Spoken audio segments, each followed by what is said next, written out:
Donc, merci à tous d'être là et merci beaucoup pour l'invitation. Je suis très content d'exposer les travaux ici.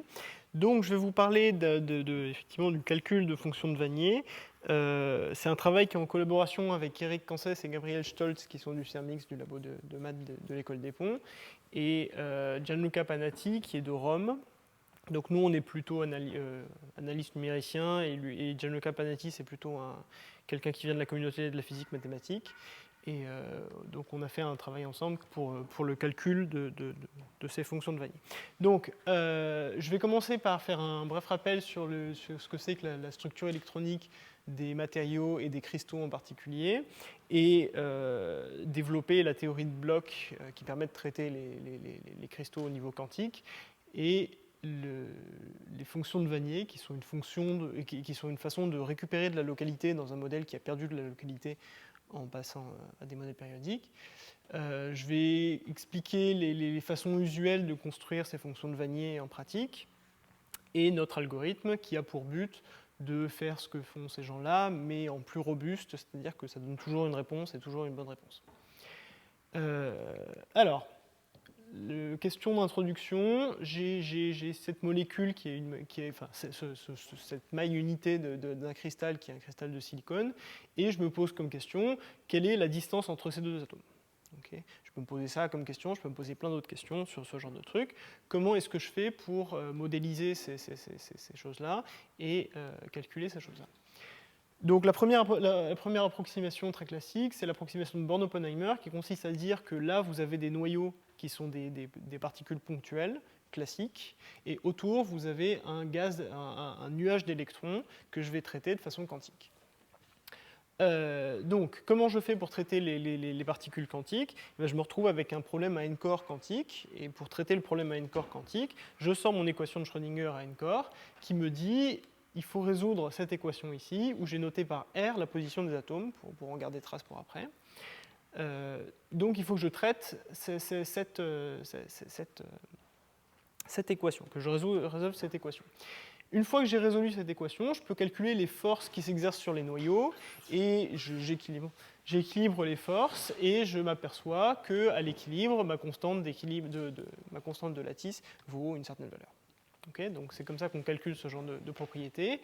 Le gros problème, c'est évidemment qu'on a un problème à n-corps quantique, et le problème à n-corps quantique, ça a lieu sur un espace d'état qui sont les fonctions d'onde des électrons, de n électrons, et qui est une fonction de 3n variables, okay, sans les complications avec le spin, etc. Ça, c'est beaucoup trop gros pour être résolu numériquement, théoriquement ou quoi que ce soit en pratique. Pourquoi? Parce que vous avez une complexité exponentielle avec le nombre de particules, ce qui fait que vous pouvez stocker la fonction d'onde de 3 électrons peut-être sur un ordinateur, et même sur un supercalculateur, vous pouvez peut-être en stocker 4, mais c'est le bout du monde. Donc qu'est-ce qu'on fait? On utilise des théories approchées de type champ moyen et des théories effectives qui nous donnent des problèmes effectifs à un électron.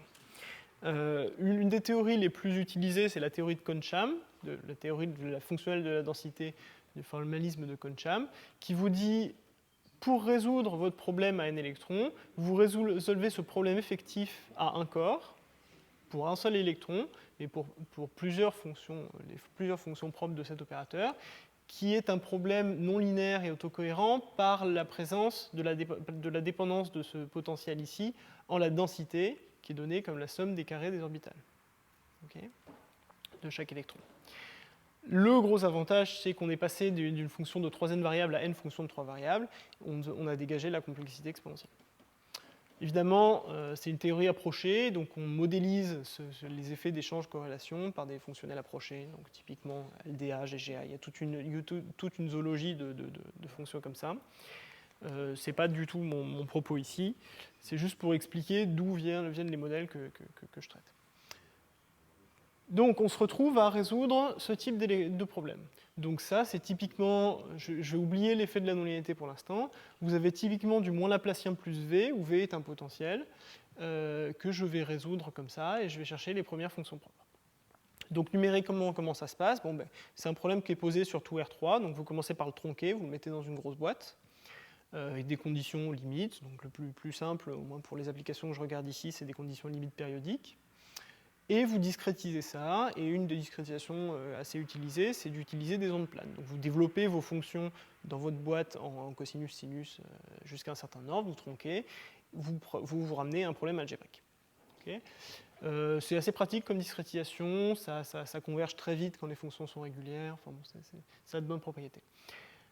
Donc c'est un problème qui est autocohérent au sens où l'opérateur ici, la matrice dont je veux chercher les valeurs propres, dépend du potentiel, de la densité, qui elle-même dépend des fonctions propres. Okay, donc j'ai une boucle de rétroaction qui se résout en pratique en fixant la densité dans un schéma itératif. Je fixe la densité, je résous mon problème à densité fixée, et à partir des solutions, je construis une nouvelle densité, j'itère. Alors ça ne converge pas, donc il faut bidouiller, mais on arrive à s'en sortir. Donc la boucle interne de ça, c'est ρ est fixé, je veux résoudre mon Laplacien plus V, je veux chercher les fonctions propres. Comment ça se passe? Je suis en base d'onde plane, donc mon Laplacien est évidemment diagonal, et mon opérateur V est une multiplication en espace direct, donc c'est une convolution en domaine de Fourier. Ce qui veut dire que j'ai une matrice ici qui va être une matrice dense, mais qui a une structure bien spécifique, et en particulier, si je veux appliquer cette matrice à un vecteur, je peux faire ça efficacement avec des FFT. Okay. Donc, comment je vais faire? Je vais utiliser un solveur de valeurs propres itératif, et utiliser le fait que je sais appliquer rapidement ma matrice à des vecteurs pour avoir un algorithme efficace. Donc je fais mon histoire, et le coût de calcul de cette chose-là, ça se ramène à du grand O de n cube si je veux résoudre n électrons. Okay. Donc ça veut dire qu'en pratique, on peut faire une dizaine d'atomes sur un laptop comme ça, et sur un supercalculateur, on peut faire de la centaine, voire du millier d'atomes. Si on est motivé. Donc ça, c'est toute une industrie, il y a tout un tas de codes qui font ça. C'est pas trop mon propos ici. Moi, ce dont je vais parler, c'est d'un post-traitement de calcul comme ça. Il y en a énormément de post-traitements de calcul comme ça, parce qu'une fois qu'on a fini ça, on a l'énergie. L'énergie en elle-même, ça ne nous dit pas grand-chose, mais si on dérive l'énergie par rapport aux positions des atomes, on a les forces, on peut avoir plein de propriétés dérivées comme ça. Donc j'en liste quelques-unes ici. Vous avez le module de Young, le point de fusion, la conductivité, la couleur de votre matériel. Enfin, bon. Tout un tas de propriétés sont accessibles par des calculs comme ça, qui sont tous des post-traitements de calculs comme ça. Et donc, par exemple, si vous faites ça, vous implémentez selon ce schéma ici, et vous résolvez l'équation ici pour le silicone, l'équation d'équilibre pour le silicone, vous tombez sur une constante de structure qui est extrêmement proche de la valeur expérimentale. J'ai plusieurs questions. La valeur expérimentale, là, théoriquement, on est à température nulle. Oui. Donc, la valeur expérimentale, c'est à température très basse. C'est corrigé pour les effets de la température. En fait, j'ai un peu triché ici. C'est juste, bon, il y a un peu de triche. Mais même si c'est pas corrigé, ça reste assez proche. C'était un point que je voulais vérifier. L'autre point, c'est une question que je posais à Claude, c'est que là, tous tes noyaux, en fait, étaient identiques dans le schéma que tu représentais. Ouais. Et du coup, je ne savais plus très honnêtement, c'est la question que je posais. C'est le silicium, c'est pas le silicone. C'est le silicium, effectivement. Ah, d'accord. Alors on est d'accord. Oui. Donc la question, c'est silicone, pour moi, c'était pas un seul type. Non, c'est du silicium. Je me suis fait avoir par l'anglicisme. Non, c'est fini. Est-ce que les potentiels sont périodisés aussi? Alors, donc ça j'en ai pas du tout parlé ici, j'ai juste fait la théorie pour un système isolé. Maintenant, justement, je vais parler des systèmes périodiques. Okay. Donc là, à ce niveau, les conditions périodiques, c'est juste, je prends une grosse boîte et je prends des conditions limites, mais je pourrais prendre du Dirichlet ou du Neumann ou quoi que ce soit. Non, là, le potentiel n'est pas périodique, j'ai juste traité un système isolé. Maintenant, je m'intéresse au cas du potentiel périodique. Évidemment, j'ai triché parce que ça, c'est un problème périodique. Mais dans le cas du problème périodique, bon, alors qu'est-ce qui se passe? J'abstrais toutes ces histoires de dépendance au potentiel parce que ce n'est pas ça le fond du problème. Je vais juste m'intéresser à mon Laplacien plus V, où V est périodique. Okay. Donc il est périodique, ça veut dire que j'ai un cristal qui a une cellule unité qui est répétée dans l'espace, qui est répétée avec un certain réseau que j'appelle grand R, et une cellule unité qui est juste le quotient de RD par ce réseau. Je vais considérer n électrons à l'intérieur de cette cellule, et mon potentiel V va être périodique, parce que c'est le potentiel qui est créé par les noyaux qui eux-mêmes sont distribués de façon périodique.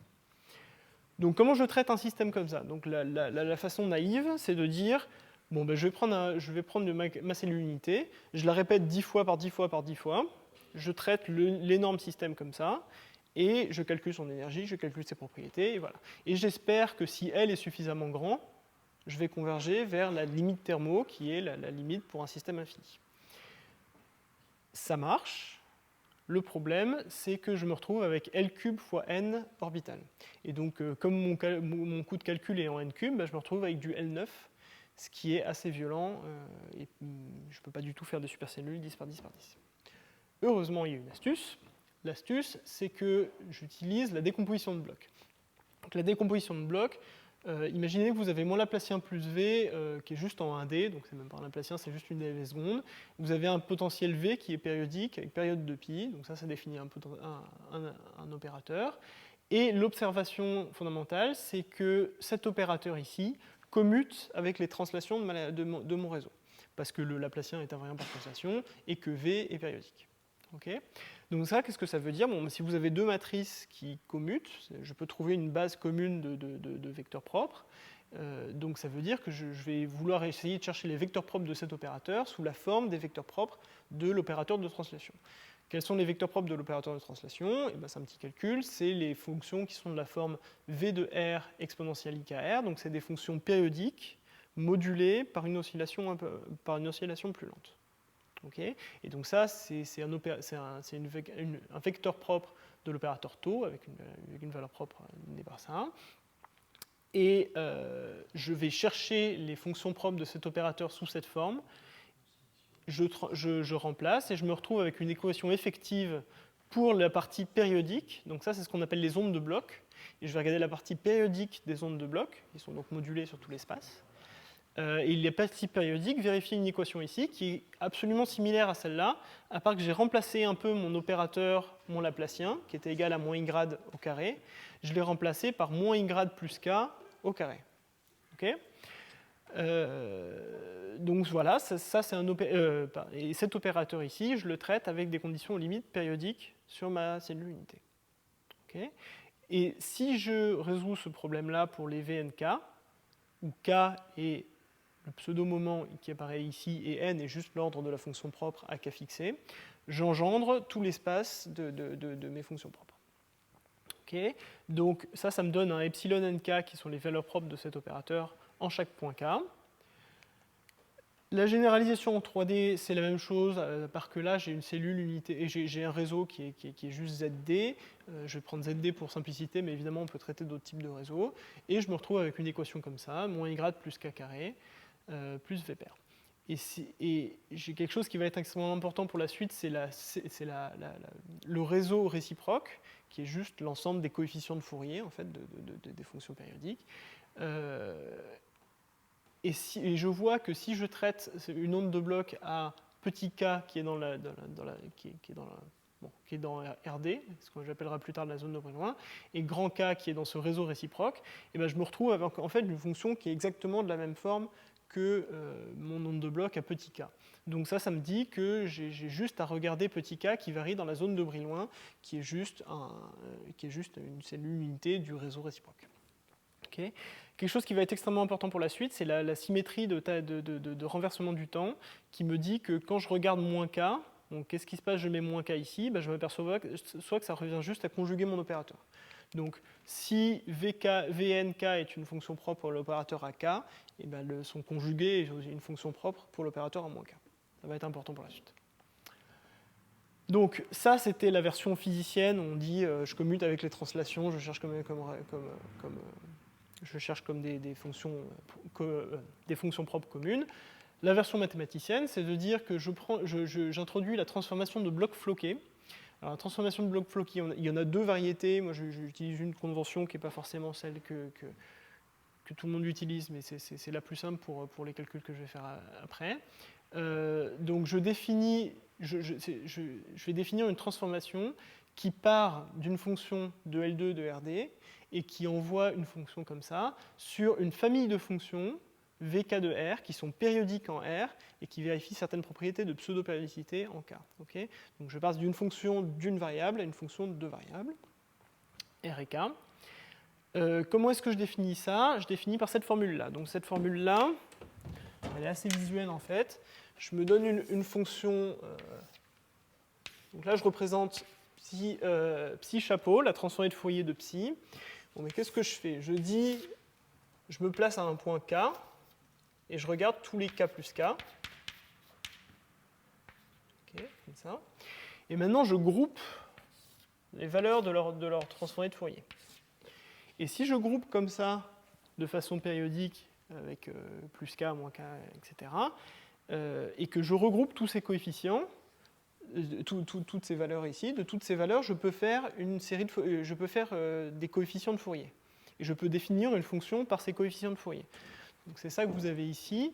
Ça définit une fonction qui est périodique en R et dont les coefficients de Fourier sont définis par ces samples ici de la transformée de Fourier de psi. Okay. Et la transformée réciproque, c'est juste d'accumuler ça se voit assez bien ici, j'accumule et je rajoute la phase que j'avais enlevée. Okay. Voilà, donc l'avantage de cette transformée de bloc floqué, c'est que si je regarde maintenant mon opérateur H dans cette nouvelle représentation, mon opérateur agit de façon diagonale en K. Okay. Mon opérateur ne couple pas les différents K. Donc ça, c'est cette formule ici, où ça, c'est juste des gros mots pour dire que je considère l'opérateur qui, étant donné une fonction de K et de R, agit sur la partie K par HK, que j'ai défini plus tôt. Okay. Donc ça, c'est la version math de ce que j'avais dit avant, c'est la bloc diagonalisation de mon opérateur par les K. Donc en pratique, ça donne des images comme ça, et une propriété notamment, c'est que le spectre de mon opérateur complet est donné par l'union de tous les epsilon nk, qui étaient les valeurs propres de hk, pour n et k dans la cellule de Brillouin. Et donc j'ai des choses comme ça, où ici on a un problème en 2D, et vous avez votre cellule de Brillouin, votre zone de Brillouin qui est ici, qui est un carré, et vous avez les epsilon nk qui forment des surfaces dans ce chose-là.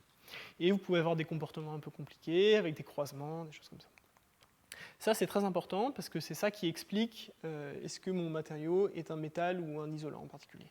Donc ça, c'est de la triche, c'est-à-dire que je suis en 3D et je représente ces choses-là en 1D. C'est quelque chose qui est assez courant dans la littérature physique. On prend les points de haute symétrie de la cellule de Brillouin et on espère que ça nous donne une assez bonne représentation. Donc ici, ce que je représente, c'est epsilon nk en fonction de k pour un k qui se balade dans une zone en 3D de façon astucieuse. Et j'espère que c'est représentatif. Donc si je compare ce diagramme de bande pour un métal et pour un semi-conducteur, pour un métal, j'ai cet entrelacement où j'ai jamais de gap dans le spectre. Et ici, j'ai un gap très net entre la zone occupée et la zone non occupée.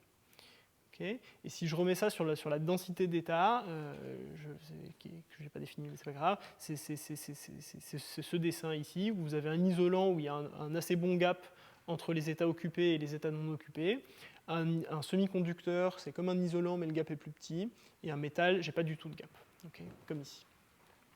Là, je vais considérer que les isolants, parce que les isolants, on a une bien meilleure théorie mathématique, et pour ce que je vais faire, c'est vraiment le cas des isolants qui est pertinent. Alors, pourquoi c'est utile cette théorie? Parce que si je reviens à mon modèle, donc je considère un isolant, et si je reviens à mon modèle de DFT, qui est donné dans tout l'espace, je peux calculer son énergie, au moins la partie linéaire, je ferai grâce des calculs pour la partie non linéaire. Je peux calculer comme la somme des états occupés et une intégrale sur la zone de Brillouin. Okay. Donc ça veut dire que j'ai remplacé mon problème qui était de prendre une supercellule éventuellement et de faire tous mes calculs, par juste une intégrale sur la zone de Brillouin. Et en fait, on s'aperçoit que si je discrétise ma zone de Brillouin, donc ma zone de Brillouin moins pi, et je la discrétise ici avec L point, et ben, en fait, en regardant la tête des fonctions de bloc, on s'aperçoit qu'on est juste en train de recréer une supercellule. Et c'est absolument équivalent à faire mes calculs en supercellule, à part que là, ce que j'ai gagné, c'est que je n'ai plus qu'à, pour chaque cas de cette zone de Brillouin, faire mon calcul pour n électrons et sommer tout ça. Donc ça veut dire qu'au lieu d'avoir un L9, j'ai un L3, ce qui est beaucoup plus agréable, évidemment. Donc c'est ça qui est fait en pratique. Il y a un bout d'analyse numérique intéressante là-dessus, je ne vais peut-être pas forcément rentrer dans les détails, qui vous dit que ça converge très vite. Ok, donc ça c'était review sur théorie de blocs. Fonctions de Wannier. Qu'est-ce que c'est que les fonctions de Wannier? Les fonctions de Wannier sont définies comme ça.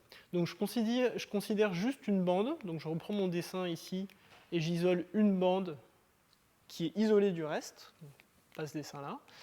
Je considère une bande qui est isolée du reste. Ma bande a une fonction de bloc qui est de cette forme-là, où V1K est la partie périodique, de l'onde de bloc. Okay. Maintenant, qu'est-ce que je fais? Je définis la transformée de bloc floqué inverse de ce V1K, et ça va me donner une fonction qui est dans L2. Vous vous rappelez, j'avais fait la transformation de L2 à L2 L2 de K et de R. Là, je fais la transformation réciproque, et je me retrouve avec juste une fonction de L2.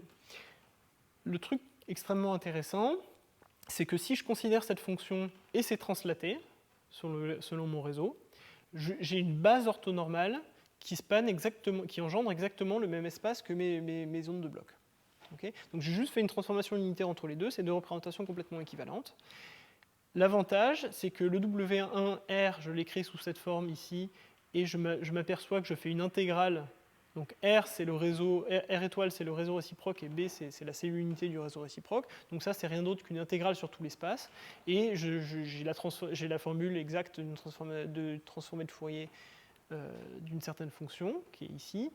Et je m'aperçois que cette fonction est régulière si et seulement si V1K possède deux propriétés. Premièrement, il doit être pseudo-périodique, dans ce sens-là.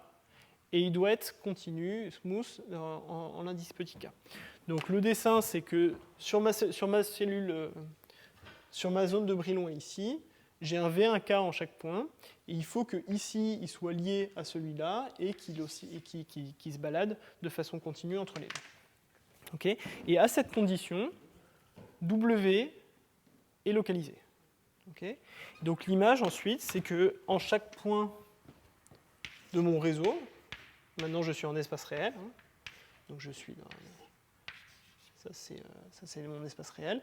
En chaque point, vous avez une fonction qui est comme ça, qui est localisée, et qui sont juste des translatées les unes des autres. Et en considérant l'ensemble de ces fonctions, j'engendre le même espace que celui-là. Okay. Le problème, c'est que, dans la plupart du temps, vous avez bien vu ici, les bandes ne sont pas isolées. J'ai des croisements entre les différentes bandes, donc je ne peux pas isoler chaque bande. Comment on fait dans ces cas-là? On se dit, donc pourquoi je ne peux pas isoler chaque bande? Parce que si j'ai un croisement de valeurs propres, donc ça c'est le prototype d'un croisement de valeurs propres, d'un croisement d'une intersection conique, que j'appelle point de Dirac des fois. Si j'ai une intersection comme ça, je ne peux pas trouver mon vecteur propre de façon continue. Okay, ça, c'est un truc assez classique. En 2D, il n'y a pas de façon de labeller les vecteurs propres pour avoir quelque chose de continu quand vous avez un croisement de valeurs propres. Donc, qu'est-ce que je vais faire? Je vais dire, tant pis.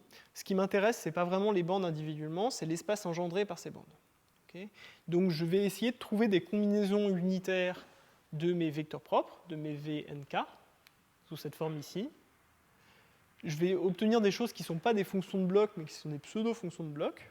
Et quand je fais la transformée de bloc floqué inverse, je récupère ce qu'on appelle les fonctions de Wannier composites, de cette forme ici. Et je me retrouve avec une image comme ça, où j'ai juste deux fonctions par atome, okay, si je considère deux bandes, qui engendrent l'espace qui m'intéresse. Okay. Donc de la même façon, c'est une base orthonormale. La question maths derrière, c'est est-ce qu'on peut choisir une rotation, donc une unitaire de ces fonctions, de telle sorte que cette fonction ici, qui est la rotatée des VNK, soit smooth et pseudo-périodique sur la zone de Brillouin. Si j'ai fait ça, j'ai réalisé ce programme ici, qui était de construire des fonctions de Wannier sur chacun des atomes. C'est quelque chose qui est extrêmement utilisé en pratique comme process assez classique de la DFT. Alors pourquoi? Il y a plusieurs raisons. La première, c'est que les chimistes aiment bien ça parce que ça leur donne des images assez intuitives des orbitales dans les cristaux. Donc si vous avez un cristal, normalement une orbitale dans un cristal, c'est un truc comme ça, hein, c'est un truc qui n'a pas vraiment de sens physique. En 3D, c'est quelque chose qui va être délocalisé sur tout votre cristal. Avec ce procédé de localisation, on récupère quelque chose qui est proche de ce qu'on connaît à peu près dans le cas des molécules isolées, et on peut faire une interprétation du style « Ah oui, la liaison ici est une liaison de type pi entre les atomes », quelque chose que je ne sais pas faire du tout, mais qui est très utile pour l'interprétation. Okay. Une autre utilisation, c'est que ça me donne une représentation compacte, parce que localisée de mon espace occupé. Donc ça, on peut utiliser ça dans pas mal de calculs, notamment sur les fonctionnels hybrides. L'interprétation que je vais utiliser ici, c'est d'oublier toutes ces histoires d'espace direct, et maintenant je vais le considérer uniquement en espace réciproque. En espace réciproque, qu'est-ce que j'ai ?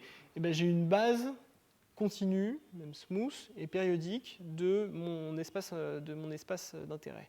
Donc ça veut dire qu'en particulier, si je construis la matrice de mon Hamiltonien dans cette base, ça c'est quelque chose qui varie de façon smooth et périodique dans la zone de Brillouin. Et si ça varie de façon smooth et périodique, ça veut dire que si j'ai un sampling extrêmement grossier de ma zone de Brillouin, je peux faire de l'interpolation beaucoup plus efficace, parce qu'interpoler une fonction régulière et périodique, c'est très facile. Vous faites de l'interprétation de Fourier, ça converge exponentiellement.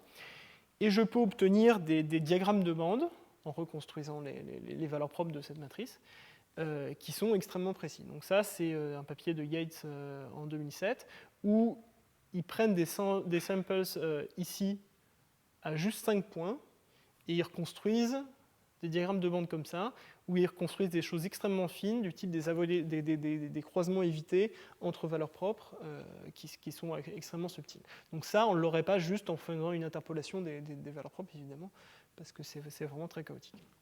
Donc c'est quelque chose qui est très utile en pratique pour différentes choses, et notamment ça.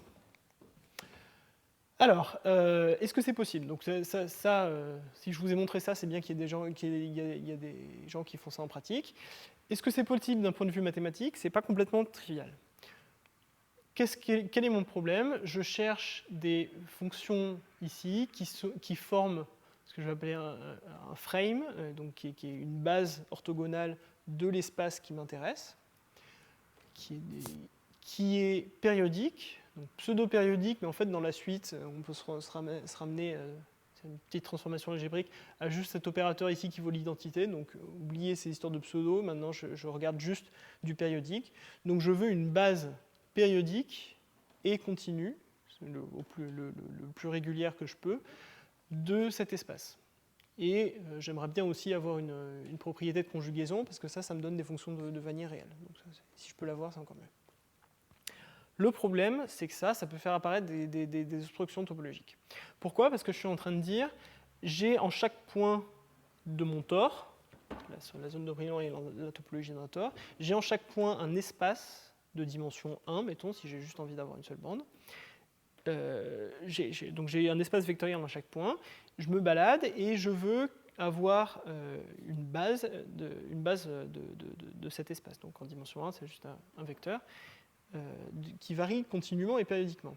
Et vous pouvez avoir un problème de ce type-là. Donc imaginez qu'ici, que vous soyez sur un tor comme ça, et qu'en chaque point, votre base soit comme ça. Et bien, si je prends ce vecteur ici, je n'ai pas le droit de changer de signe parce que je veux être continu, donc je suis obligé de rester comme ça, je suis obligé de rester comme ça, je suis obligé de rester comme ça, et là j'ai un problème ici. J'ai un problème de jonction. Donc il peut y avoir des obstructions topologiques à ça. Ici, comme je suis en complexe, il n'y a pas d'obstruction en 1D, parce qu'en 1D, je peux tourner en passant par le plan complexe. Si mon vecteur, je peux faire tourner mon vecteur dans le plan complexe, parce que j'ai une phase arbitraire. Par contre, en 2D, vous pouvez avoir ce genre de problème. Donc c'est plus difficile à visualiser, mais les problèmes sont du même ordre. En 1D, je n'ai pas de problème. En 2D, il peut y avoir des problèmes. Et des problèmes qui sont encodés. Donc ça, c'est quelque chose que les topologues connaissent assez bien. La question topologique, c'est est-ce que le fibré ici de ce truc-là est topologiquement trivial ? Ça, les topologues ont plein d'outils pour étudier ce genre de problème, et notamment les classes de Chern, que je ne maîtrise pas du tout, mais l'important, c'est qu'on peut caractériser avec juste un seul nombre en 2D, qui vous dit en fait combien de tours vous faites, comme en 2D, donc c'est plus compliqué, Et si ce nombre est nul, alors je peux trouver une base comme ça, et donc je peux trouver des fonctions de Vannier localisées. Si ce nombre n'est pas nul, c'est pas possible. Okay, et donc c'est donné par une espèce d'intégrale d'un commutateur, de la trace d'un commutateur. Le point important, c'est que si j'ai ma symétrie k donne moins k, je fais un petit calcul et je m'aperçois que cette quantité est antisymétrique. Donc ce truc-là est par construction nul si j'ai la symétrie de parité qui vient du renversement temporel. Okay, donc ça veut dire que en 2D et en 3D, je peux prouver l'existence de ces choses-là. Okay, donc ça, c'est quelque chose qui a été fait par Panatti en 2007. C'est une preuve non constructive, parce que ça vous dit juste, bon, ce truc-là est nul, donc je ne fais pas de tour, et donc ça veut dire qu'en pratique, c'est possible. Ça veut dire que c'est possible. Comment on fait en pratique ? Bon, alors en pratique, vous avez les mathématiciens et les physiciens. Donc les mathématiciens essaient de trouver des façons constructives d'exploiter cette preuve. Les physiciens se disent on s'en fiche. En chaque point, j'ai juste un unitaire. Et ce que je veux, c'est des fonctions de Vannier localisées. Donc qu'est-ce que je fais ? Je vais définir un critère de localisation de mes fonctions de Vannier. Et puis je vais bidouiller en chaque point mon unitaire. Je vais faire de l'optimisation pour essayer de localiser mes fonctions de Vannier. Et j'espère que, si je m'y prends bien, je vais pouvoir converger vers des fonctions de Vannier localisées. Okay, notre objectif dans ce travail, c'est de faire la rencontre des deux et d'avoir une méthode numérique qui soit efficace et implémentable en pratique et qui soit garantie de marcher à chaque fois. Donc pourquoi donc maintenant j'explique un peu l'état de l'art d'un point de vue physicien de comment on fait ça en pratique.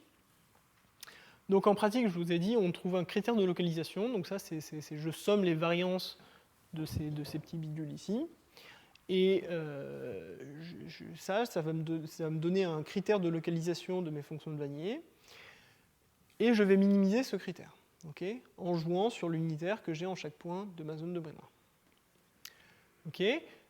Pourquoi c'est raisonnable mathématiquement ? Parce que là, vous avez du R2, donc du R2, quand je passe en Fourier, ça fait du Laplacien. Donc, quelque part, ce truc-là, c'est comme une énergie de Dirichlet. Okay, donc, si je minimise une énergie de Dirichlet, je m'attends à ce que le truc qui sera à la fin soit régulier. Même, c'est infini. Donc, vous avez un résultat de régularité elliptique là-dessus qui vous dit que les minimaux de cette fonctionnelle ici sont réguliers. Okay. Les minimaux locaux de cette fonctionnelle ici sont réguliers. Donc localisés en espace direct. Donc ça marche, à condition que je puisse trouver ce minimum. Bon. Et ce n'est pas forcément complètement trivial, parce que ça dépend beaucoup de l'initial guess. Okay, ça dépend beaucoup du point de départ. Donc comment font les gens en pratique ? Ils se disent, bon, mes fonctions de Vannier, je sais à peu près à quoi elles ressemblent, donc je vais mettre des patates aux endroits intéressants entre les liaisons chimiques. Et ça va me donner des trucs qui ressemblent à peu près à des fonctions de Vannier. Donc à partir de trucs qui ressemblent à peu près à des fonctions de Vannier, je fais la transformation de bloc floqué, je me retrouve avec des trucs qui ressemblent à peu près à des fonctions de bloc, mais qui ne sont pas dans l'espace engendré, dans mon bon espace de Concham. Donc ce que je vais faire, c'est que je vais projeter sur cet espace engendré. Ça me donne quelque chose qui est dans l'espace engendré de Concham, mais plus forcément une base. Donc je vais renormaliser. Et ça va me donner, j'espère, quelque chose qui est une base, qui est orthogonale et qui engendre l'espace qui m'intéresse. Okay ? Qu'est-ce qui se passe si le point de départ, le Wn tilde, n'est pas assez bon ? Eh bien, il se passe ça. Donc ça, je représente ici un coefficient de Fourier de mon U1K. Ce n'est pas très important ce que c'est. L'important, c'est que si ce truc-là mesure la régularité de mon U1K. Okay ? Et donc là, je vois que j'ai des points ici, là, qui sont des vortex, qui sont des points où le U1K n'est pas continu. Okay ? Et donc si je fais la transformation de bloc floqué pour repasser en espace direct, j'ai des oscillations, ici je suis en échelle log, et j'ai des oscillations extrêmement longue portée, okay, qui sont liées à ces vortex ici. Donc on peut se dire, ok, ça c'est juste mon point de départ. Si j'optimise avec mon algorithme, ça va s'arranger. Non, ça ne s'arrange pas. Donc vous avez éventuellement des petits vortex qui disparaissent ou des choses comme ça, mais il reste les vortex et il reste les oscillations long range. Donc ça, c'est un cas complètement académique. J'ai pris un potentiel 2D au pif et j'ai pris des gaussiennes centrées aléatoirement dans ma cellule unité pour avoir des points de départ. En pratique, les gens disent qu'ils arrivent assez bien à sortir de ça en prenant des bonnes fonctions. Ce n'est pas forcément toujours le cas. Donc pour comprendre un peu ces histoires, comment on fait? Donc, que fait l'algorithme? On part de fonctions qui sont à peu près des vanillés, on le transforme, on arrive à des trucs qui sont à peu près des ondes de blocs. Ces ondes de blocs, je les projette via l'opérateur P, qui est la projection sur l'espace occupé qui m'intéresse, et je les projette et je les renormalise, donc je calcule leur matrice d'overlap, et je renormalise par la formule où je prends la matrice d'overlap puissance moins 1,5. Okay. Ça marche très bien, ça va me donner quelque chose qui est continu, périodique, ce qu'il me faut, à condition que cette matrice soit inversible. Si cette matrice n'est pas inversible, j'ai des problèmes et mon U devient discontinu. Donc généralement, ça me donne ma matrice, si j'ai un truc aléatoire, si j'ai des UNK aléatoires, cette matrice va ne plus être inversible quand son déterminant est nul, donc ça me donne deux équations. Donc généralement, si j'ai deux équations qui dépendent d'un paramètre, je peux m'attendre à avoir des points isolés, et c'est ce que je vois ici. Okay. Donc ça me donne des vortex qui sont des points isolés où ce truc-là devient singulier. Okay. C'est pas un truc extrêmement grave au sens où la divergence de l'énergie n'est que logarithmique. Donc c'est pas régulier, mais c'est pas non plus trop régulier. C'est pas des discontinuités massives qui me changent complètement la phase de mon truc. Donc ça veut dire qu'en pratique, la divergence n'est que comme log n. Donc ça veut dire que si vous avez une grille qui est suffisamment grossière, et ben ces trucs-là peuvent éventuellement ne pas poser de problème. C'est-à-dire que j'ai un truc qui est discontinu, mais c'est pas grave parce que je suis tellement grossier qu'en fait je le vois pas. Évidemment, ce n'est pas satisfaisant mathématiquement, mais ça veut dire qu'en pratique, si je prends une grille suffisamment grossière, et ben ce truc-là peut marcher. Okay. Et donc là, vous avez un bug rigolo où quand vous augmentez votre paramètre de discrétisation, votre algorithme explose et vous ne savez pas trop pourquoi. Alors qu'il marchait très bien sur des petites grilles. En 3D, vous avez la même situation. Donc j'ai deux équations qui me dessinent généralement des lignes dans ma zone de loin, qui est maintenant en 3D. Et c'est ce que je vois ici, j'ai des lignes de vortex. Donc ça, c'est sur le silicium, où j'ai des problèmes comme ça. Donc c'est des trucs qui se produisent en pratique si je ne fais pas gaffe à bien choisir mes fonctions de Vannier initiales. Okay. Donc nous, on est des matheux, on ne sait pas construire des fonctions de Vannier initiales, parce qu'on ne sait pas toutes ces histoires de liaisons chimiques, ça n'existe pas dans le vrai monde où j'ai juste un potentiel qui est donné en input. Donc, on voudrait s'affranchir de ces problèmes-là. OK. Combien de temps il me reste? OK. Donc, je reprends mon problème posé mathématiquement. Je veux un frame, donc une base orthogonale de l'espace qui m'intéresse en chaque point de ma zone de bris loin, okay, qui soit invariante par conjugaison, enfin, telle que U-K égale UK bar, ça c'est pour avoir des fonctions de Vannier réelles. À la limite, ça, si j'en avais des complexes, je serais content aussi, mais je sais que ça, c'est une symétrie qui est importante parce que c'est ça qui va me tuer mon nombre de Chern et c'est ça qui va me permettre d'en avoir. Donc si je peux avoir ça, autant l'avoir. Et je veux être périodique, et donc là je vais imaginer que Toka est identité, ce que je peux faire sans trop de problèmes. Et donc je veux juste... J'ai ma zone de bris loin ici, en 2D, et je veux juste un UK en chaque point ici, qui soit continu et périodique. Okay. Bon, alors, ma stratégie, ça va être de construire un truc qui est continu, et ensuite de fixer, de corriger les problèmes de périodicité éventuels qui peuvent se poser au bord. Donc je commence au point central. Donc je me place en 1D, simplifier les choses.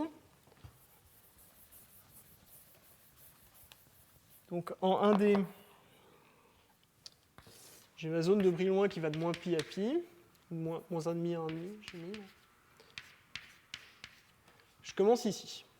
Bon, ici, quelles sont mes contraintes? Et bien, il faut, par ça, il faut que je sois réel. C'est pas grave, mon Hamiltonien est réel. Donc c'est bon, j'ai juste à choisir des fonctions propres réelles d'une matrice réelle. Bon, alors maintenant, comment je m'y prends? Je regarde ici. Qu'est-ce qui se passe en ce point-là? Bon, ben, j'ai un P qui est un peu différent. Donc je vais chercher des vecteurs propres de mon Hamiltonien ici qui est un peu différent. Je cherche un vecteur propre, j'ai un vecteur propre. Donc là, je fais juste le cas où j'ai qu'une seule bande, donc j'ai plus d'unitaire, j'ai juste des phases, et je cherche juste une fonction propre. Okay. Donc ici, j'ai une autre fonction propre. Le problème, c'est que cette fonction propre peut éventuellement n'avoir absolument rien à voir avec ma fonction propre ici. Parce que les fonctions propres sont définies, les vecteurs propres sont définis à phase près.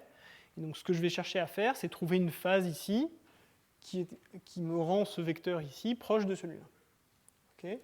Et donc comment je fais ça? Eh ben, je résous ce petit problème variationnel qui me dit que j'ai juste à prendre le projeté de ce vecteur ici sur l'espace que je cherche ici et à renormaliser.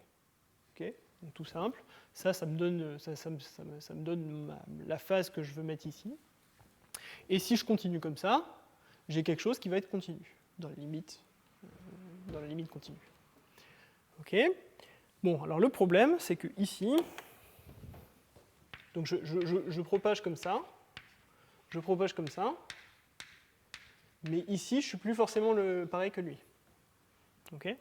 Je fais une propagation de façon indépendante, il n'y a rien qui m'assure que je vais être la même chose. Par contre, cette propriété va être satisfaite par construction. Mais U1,5 n'est pas forcément égal à U-1,5. Donc qu'est-ce que je fais? Bon, ben, je dis, ok, U1,5 il n'est pas égal à -1,5, mais les deux sont des fonctions propres du même opérateur. Donc ils sont forcément liés par une phase. Donc il existe une phase que je vais appeler une phase d'obstruction, et U1,5 est égal à un facteur de phase d'obstruction fois U-1,5. Okay, et je peux construire cette phase d'obstruction, je peux calculer cette phase d'obstruction en fonction de U1,5 et U-1,5. Et qu'est-ce que je vais faire? Je vais faire cette petite transformation ici qui va me relever la différence de phase entre le bout droit et le bout gauche. Et quand je fais ça, eh ben, j'ai U'1,5 qui est égal à U'-1,5 et j'ai fait une transformation qui était continue. Donc j'ai résolu mon problème. Okay. Quand n est plus grand que 1, c'est la même histoire, à part que ici, les points diffèrent plus par une phase, mais par un unitaire. Et donc comment je cherche le bon unitaire? Bon, ben, c'est la même chose, je projette l'ancien et je renormalise. Okay. Et la différence aussi, c'est que ce point ici n'est pas lié à ce point-là par une phase, mais par un unitaire. Donc je définis un unitaire d'obstruction. D'ailleurs, ce UOPS devrait être à droite, mais c'est pas grave. Je définis un unitaire d'obstruction qui lie ce point-là à ce point-là. Et je fais cette opération qui est une opération matricielle, mais c'est pas grave, c'est un unitaire, je prends sa puissance. Okay. Donc ça, c'est fait en 1D, mais ça, c'était fait depuis les années 60 en 1D, donc là, il n'y a pas de souci. Qu'est-ce qui peut se produire comme problème en 2D? Donc en 2D, je fais le même genre d'algorithme. C'est-à-dire que j'ai ma zone de Brillouin en 2D, je commence ici, je propage ici et je propage ici. Ici, ce n'est pas forcément égal à celui-là, mais ce n'est pas grave, je corrige avec le processus que j'ai expliqué, et je me retrouve avec un truc comme ça, qui est bien continu et périodique. Okay. Maintenant, j'étends à droite et à gauche. Okay. Je pars ici, j'étends là comme ça, de façon complètement indépendante de la position verticale. Et je me retrouve avec quelque chose qui est continu sur ma cellule de Brillouin, qui est périodique dans la direction verticale, mais qui n'est pas forcément périodique dans la direction horizontale. Donc, à chaque point ici, je me retrouve avec une matrice d'obstruction qui va lier ce point et ce point. Donc j'ai U1,5 K2 qui est égal à une matrice d'obstruction qui dépend de mon K2 fois U-1,5 K2.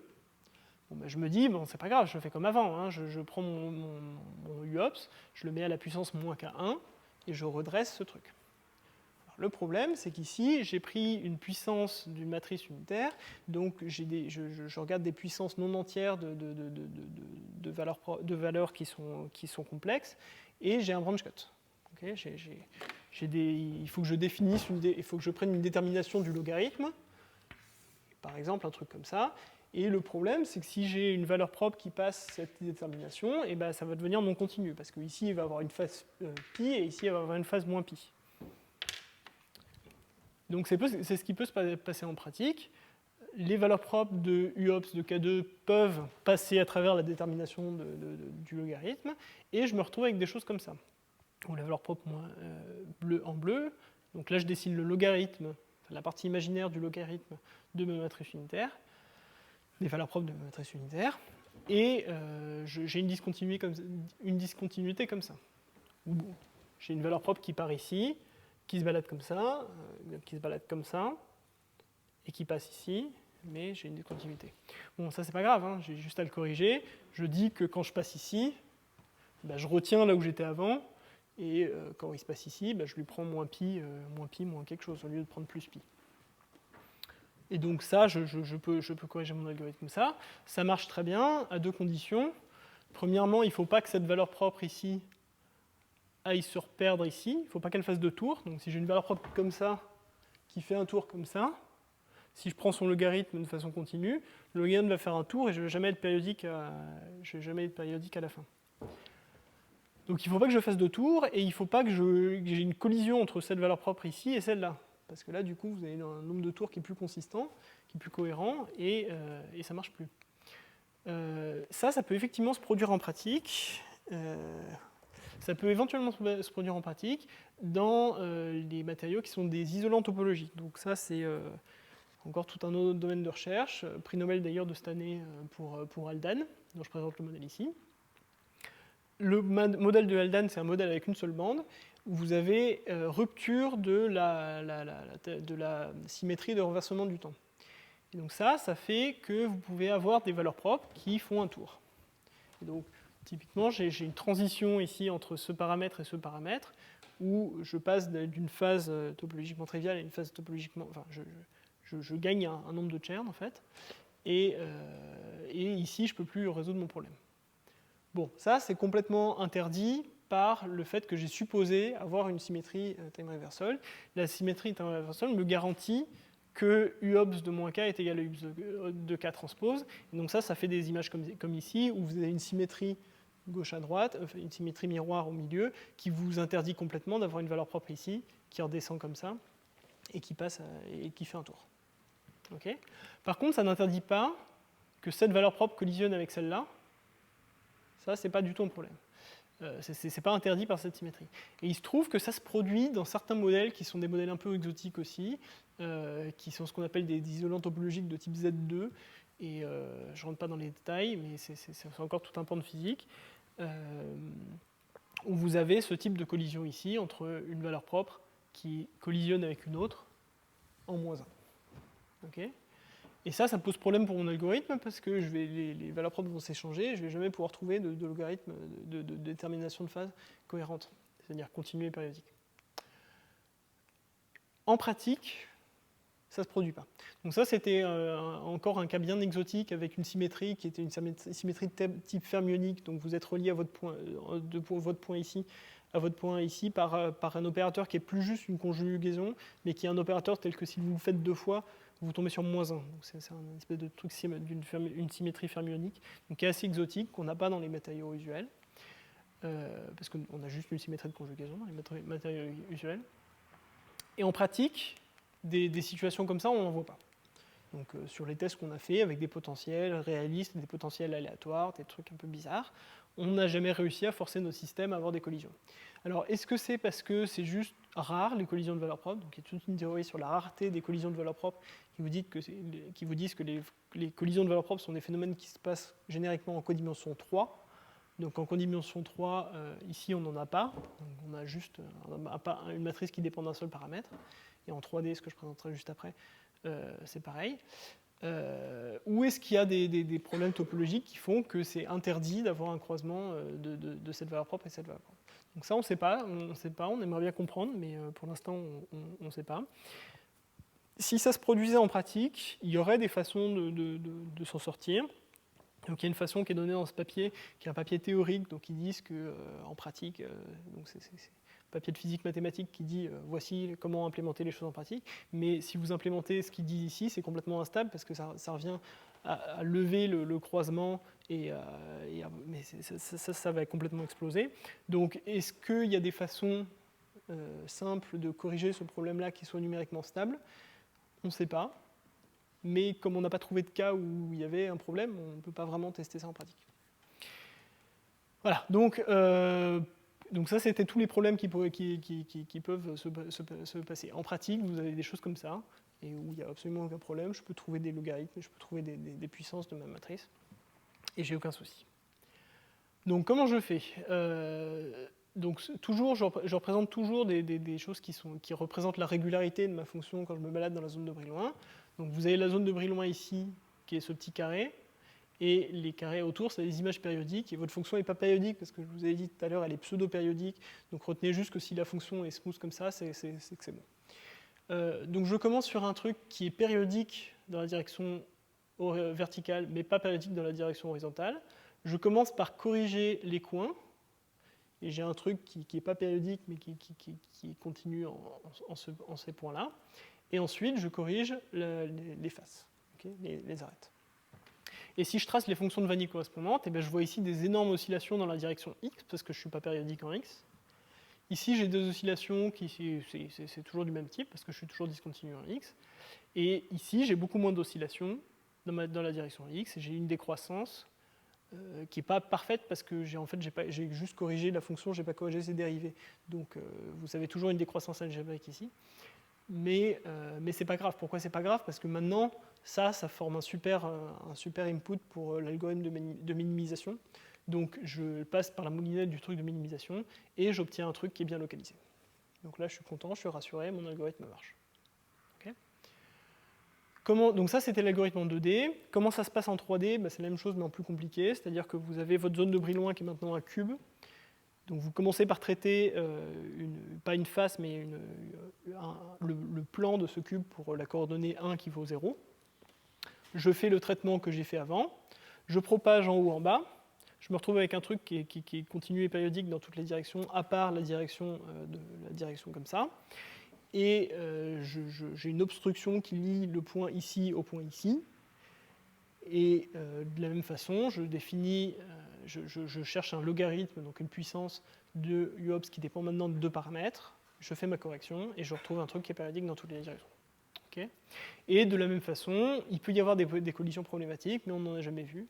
Et c'est pas un problème en pratique. Donc en pratique, on se retrouve avec des trucs comme ça. Ça, c'est les phases de la matrice d'obstruction qui dépend maintenant de 2 paramètres en 3D. Okay. Donc ça, c'est pour le silicium.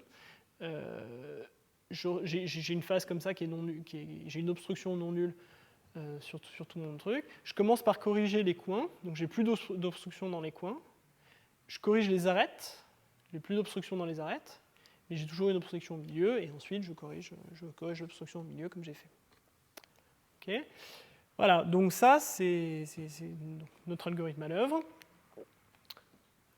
Marche très, très bien sur des systèmes normaux. Donc les systèmes normaux, c'est des systèmes avec symétrie de renversement du temps, qui sont ceux où on a le bon cadre théorique pour que les choses marchent. En pratique, donc c'est pas vraiment la même communauté, les gens qui regardent les isolants topologiques et les gens qui regardent les matériaux et qui construisent les fonctions de Wannier pour accélérer les calculs, mais il y a un overlap non nul, et c'est intéressant de créer des fonctions de Wannier pour des matériaux qui sont plus compliqués, qui cassent cette symétrie et qui peuvent éventuellement être des isolants de Chern sur lesquels on sait que de toute façon il n'y aura pas de fonction de Wannier. Donc est-ce qu'on peut quand même se débrouiller? Eh bien oui.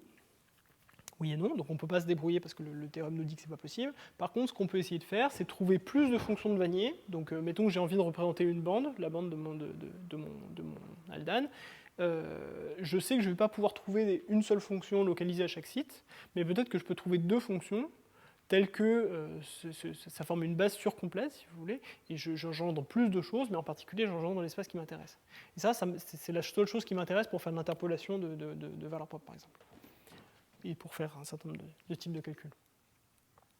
Donc c'est possible théoriquement, il y a un résultat très joli de Kutschmann de 2009 et qui a été updaté l'année dernière. En pratique, c'est pas très clair. Donc ça fait partie des pistes qu'on aimerait bien isoler, qu'on aimerait bien regarder.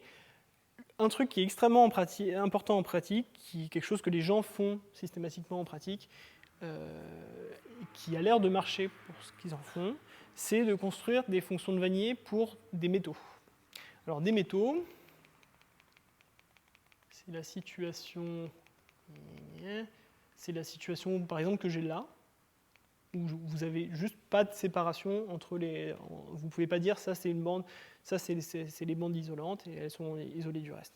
Et donc si vous avez un truc comme ça, si je coupe ici à un niveau arbitraire, vous avez Enfin, vous avez un projecteur qui est discontinu et vous ne trouverez jamais une base continue de ce projecteur. Donc pour les métaux, la théorie mathématique est absolument muette, ce qui n'empêche pas les gens de faire tout un tas de trucs en pratique. Et en pratique, qu'est-ce qu'ils font? C'est assez compliqué à comprendre, mais ils se débrouillent. Et ils disent avoir convergence exponentielle. Sauf que quand on regarde leur graphe, donc là ils disent on a convergence exponentielle, mais il faut quand même regarder ça avec les yeux de la foi parce qu'on voit que là, ce truc-là, il aura plutôt tendance à remonter. Donc si j'étais vraiment exponentiellement localisé, j'aurais une décroissance exponentielle, donc une droite dans mon plot semi-log. Ici, ça remonte quand même un peu. Donc c'est possible que ce soit localisé dans un régime pré-asymptotique, mais que quand on regarde vraiment l'asymptotique, ce soit délocalisé. Donc ce sera intéressant d'essayer de comprendre ce phénomène, de voir éventuellement si on peut choper le régime pré-asymptotique, ou d'essayer de corriger les méthodes numériques pour vraiment avoir quelque chose qui converge exponentiellement. Ce n'est pas complètement clair mathématiquement si c'est possible ou si c'est impossible. Voilà. Donc en conclusion, l'algorithme qu'on a présenté a l'avantage par rapport aux algorithmes précédents de ne pas requérir absolument aucune donnée initiale. Donc vous n'avez pas du tout besoin de... Donc en pratique, ce que font les gens, c'est qu'ils mettent ça... Donc il y a des logiciels qui font ça, qui créent les fonctions de Vanier, et qui sont une boîte que vous branchez après votre code de DFT. Et à ce code-là, il faut dire, je veux des fonctions de Vanier qui sont à peu près là et qui ont à peu près cette tête. Peut-être que je veux des orbitales P, des orbitales S, des orbitales je ne sais pas quoi. Ça peut être un processus assez ennuyeux pour les gens de donner ces déterminations en pratique. Et il y a des fois où si on se plante, ça ne marche pas. Okay. Notre algo, il n'y a pas de souci. Il ne prend absolument aucun input. On a juste à le brancher à la sortie d'un code de DFT et il va marcher tout le temps. Tout le temps, à part dans le cas qui peut poser problème, mais qu'on n'a jamais vu en pratique et qu'on pense que ça ne peut pas se produire. Mais on ne peut pas le prouver, ce qui est un peu vexant. Même si ça se produisait, on saurait quoi faire.